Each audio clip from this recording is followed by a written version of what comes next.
I want to share with you tonight a very simple and cost-effective way to make a set of fork guards for your lower fork tubes of your bike. They're going to snap on just like that.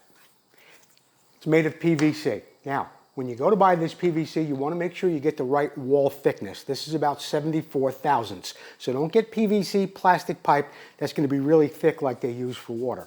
Also, the inside diameter is about 1.5 inches across. The first thing you're going to do is you're going to want to remove some of the pipe, some of the plastic pipe, just like this. You want to remove 1.25 inches. That's from here to here. Now, yes, I just said it's 1.5 inches across, but it's about 5.5 inches in circumference, and you're going to want to remove 1.25 inches from that piece of PVC. You're going to do that with some simple tools like this little T-square right here, or I'm sorry, not a T-square, it's some kind of an angle square, I don't know.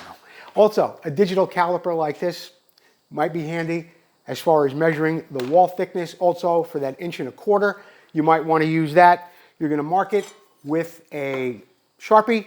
You're going to put this right across the top. Hopefully you've cut it square. You'll be able to mark it down just like that. And that's something else I meant to talk to you about just a moment ago too, is the first thing you really want to do is when you buy that piece of PVC, depending on how long it is, you want to cut it just long enough for your lower fork. Well, with a piece of ordinary PVC, take a measurement, measure your lower fork leg, and with a little patience, it'll snap on just like that. A little added tip if you want to put a little piece of white tape around there, or if you want to put some detail in your lower fork like that, you could always sand it down or use some type of sanding tool with your Dremel or your die grinder. I hope you enjoyed this segment, and don't forget to visit Vintco online. Vintco, keep the ride going.